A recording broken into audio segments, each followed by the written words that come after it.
If you're not eating healthy, you should be eating healthy. It's good for you. Spinach, blueberries, blackberries, raspberries, dragon fruit, mangoes are really good. Revitalized. I feel like revitalized when I eat mangoes. It's probably good to eat mangoes. I heard a story where a guy lived for like a month with no water off of mangoes on an island. I pressed play. I'm ridiculous. Anyways, I became a stripper. Stripping is crazy. Okay? It's crazy. Now, the first place that I cocktail waitressed at, like I said, it was a strip club. When I cocktail waitressed at the strip club, by the way, it didn't feel as bad as it would have felt stripping if my family was in the same city, but they were all the way across the country, so it wasn't like nobody knew me.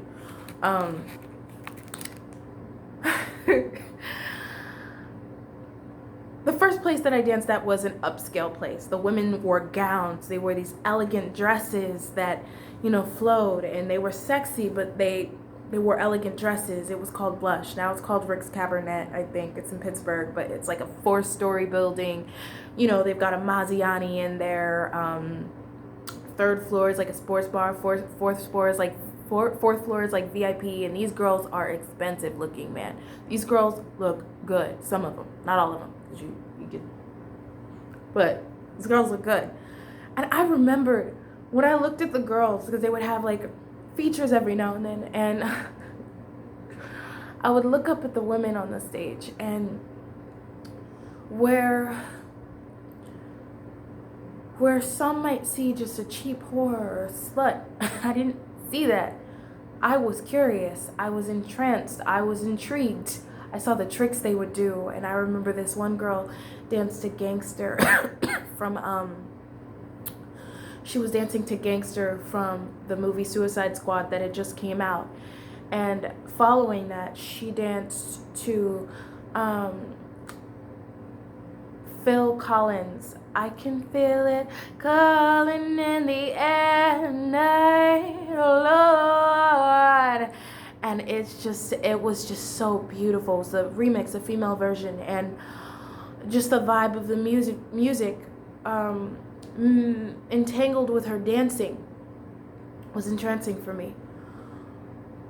But I was too scared to be a dancer. That was something that would have terrified me.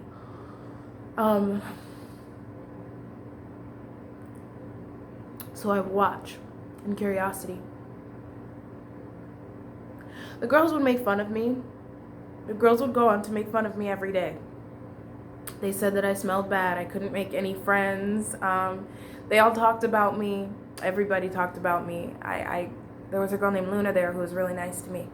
And there was another girl there who was really sweet to me too. I forget her name, but she had this ability to make men crawl on their knees and worship her. She wasn't too happy though, but she did have this ability. It was fascinating. She's kind of shallow, but beautiful. Not exactly shallow, but to a certain degree. How can I best describe this? There was a point in time when all of my pictures on Instagram, every single thing I would post was a picture of my face. Every single thing. And I can't remember a time being less happy. I didn't have a lot of friends. Pictures of me and me and me and me and me, and it's like, dude, like, that's what I mean when I say I don't think she was that happy. But who knows? Maybe she dealt with that better than me. She did have a lot of videos of her like on the beach and just like doing this extravagant, crazy, cool stuff. But what I really admired was how she could like bring men to their knees. Anyways,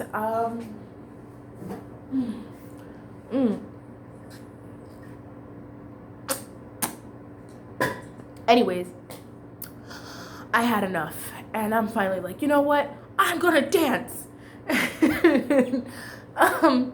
I I go up to my bosses at the first club. I'm still a cocktail waitress, and I tell them I want to dance, and I'm crying. They're like, "What's wrong?" I was like, "No one likes me. They're all making fun of me. They're, and I'm like, I'm freaking out."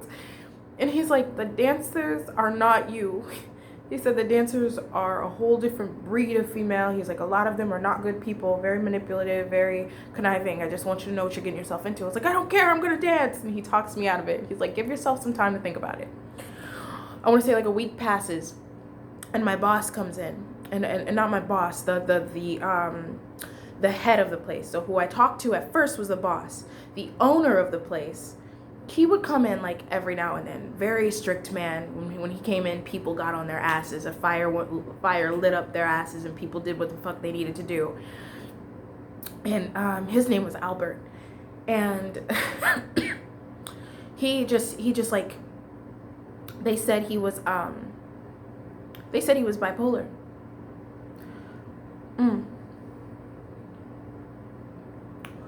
When my first day working there, I remember he had me scrape gum off of the floor, like with like a wrench. He was like, "You go get that gum and make yourself useful." And now thinking back on him, I'm so thankful for him. I actually love that man. But my second time really talking to him, outside of the scraping the gum off the floor, I asked him, I was curious, so how did you open your own business? How long have you been into business? I just wanted to connect with him. And I saw him look at me with warm eyes. And he said, he was like, I remember as a kid I had a wagon, and he's like, I would just sell stuff out of my wagon. And like, I saw him turn into a child. And he smiled at me. And he looked at me like I was a human. But I was so scared of him, so I didn't talk to him anymore. This is how I ended up leaving my first job as a cocktail waitress. The week after I had said I was going to dance, the owner walks into the building.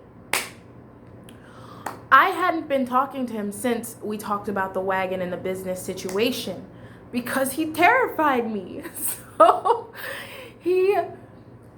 And I'm sorry if you're not following. I'm trying my best here, excuse me, but he terrified me.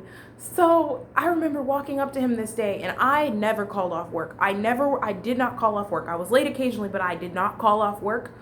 The one time I wanted to call off work, it was because of my cat, but I didn't call off work. And I wanted to go get my cat from New York.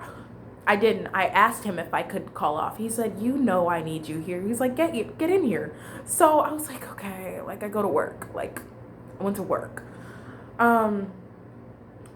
I was not feeling good this day. I was not feeling good. Okay, people smoked and drank all the times before they came into there. I had did it all the times. I smoked weed all of the times, but this time it was different for me, okay? This time it was so different. I go into that building, usually it calmed me down, had me at a mellow, like I don't care what anyone else is doing. No, this time is completely different. I go in there and I entered into a whole dimension. And I mean a whole different dimension, okay? I saw, before I was oblivious to my environment, okay? I was oblivious. I did not know what was going on. I didn't know who I was working around. I didn't know what gangs were, what any of that stuff was. I was a virgin. My eyes were virgins, okay? I opened my eyes and I delved deep into this environment. I saw why it was segregated the way it was segregated. I saw which group sat where. I saw the vibe of the personality of the group that sat with each other. I saw the undercover cops. I saw everybody, and I was taken. And the moment that I saw everything, I locked eyes with this old man. We locked eyes, me and him, and he saw me. He saw what I saw. I was taken. I had to go to the bathroom. I went to the bathroom and someone comes up there and knocks on the door. She's like, "Are you all right?" I'm like, "Yeah, I'm fine." I go back downstairs and I'm like, I see Albert and I'm like, he needs to know I have to go. I can't be here. I have to go. So I told him, I said, Albert, I was like, I come to work every day. I was like, I need to go. I have to go. Like, I need you to understand. I feel really sick. I don't feel good. My head's hurting and I feel like really bad. And he's like, would you get the fuck out of my face? No. I said I needed to talk to him. I really wanted to talk to him, or like I needed to talk to him. And he's like, would you get the fuck out of my face? And I was like, please. I was like, I just need 5 minutes. I was going to ask him that day. I wasn't sick. I was going to ask him what was going on because I didn't understand. And I didn't get it. So he was like, could you get the fuck out of my face? And he got the manager. He's like, hey, get her the fuck out of my face. And I was like, he was like, you haven't talked to me forever, and now you want to talk to me? I was like, I really needed him to teach me. I really needed that man to teach me some shit, man. I needed him because I was so confused, man. And I don't know. I guess a part of me trusted him to a certain degree because he was the dick that, I was always overly nice, and he was a dick. I could appreciate that as someone who was passive aggressive. Or people thought he was a dick. I was just like, I thought he was a dick, but I could appreciate it because, I was passive. I quit that day. I was like, I can't do this. It's like, you're yelling at me, fuck this, fuck that. I was like, you know what, fuck you. I'm going to go start my own business. I'm going to do my own thing. So I leave. And my manager's like, he's like, do you have a job lined up? What are you going to do? I was like, I don't know, but I'm going to make it. I leave. And that was so psychotic of me. There are people outside and they're like, you okay? I was like, yes, never better. And I was like, I just quit my job. He's like, you seem really happy about it. I was like, I am. And he was like, you're going places. He's like, I hope you make it, man. I was like, thank you, dude. So I leave. I went to go get another job. That's the job where I served the drunk dude the beverage. Then I ended up going into the stripping world. Once again, stripping this time. I ended up stripping because I didn't have any food in my refrigerator, and yes, I had gotten the job at Joe's Crab Shack. If you're following this, you're a freaking god. I had gotten the job at Joe's Crab Shack after working at Buca de Beppo, which was the job where I got fired because I didn't want to overserve alcohol and there was a lack of communication. I get a job at Joe's Crab Shack. They have me training. It's really fun environment, but they can't have me on until a week after. I still don't have any food. I didn't know where any pantries were. I didn't know where to find these things. I panicked. So I start dancing. I started dancing with someone I had met at Joe's Crab Shack. I thought we would be friends. I thought we would do it together, but she didn't want to do it anymore, so I ended up doing it on my own. Dancing was really cool because I made a lot of money really quickly. I met a lot of really cool females. Everyone was really different, but I was strange. And I noticed that I didn't fit in with a lot of the other girls, which I didn't. And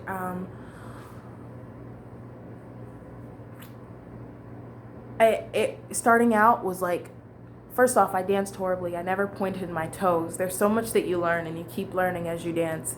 It is an art. There is a sexual aspect, but there's also an art. You're supposed to point your toes. You're supposed to be sexy. That's where the sexual, I was not being sexy. I was going there like it was everyday life. I didn't know how to be sexy. So I just thought that was just what came with, being a cute human. That's not what it is. You're actually supposed to try. You actually have to be sexy. I didn't know what that meant. And I still got my private dances. I still got my dances. People still thought I was cute and stuff. And gradually, my first day was $50. I went from $50 to I think like $900 in a day. That wasn't daily. That was just my best day there. And to me, that was pretty good. To somebody else, they did better. I didn't do as much as a lot of other people either. So and I didn't have a fake butt, fake tits. All those things kind of divvy themselves in, or the gracefulness of you on the pole. I gradually started to get better. I saw myself merge. I saw myself. I want to talk about it in the next video.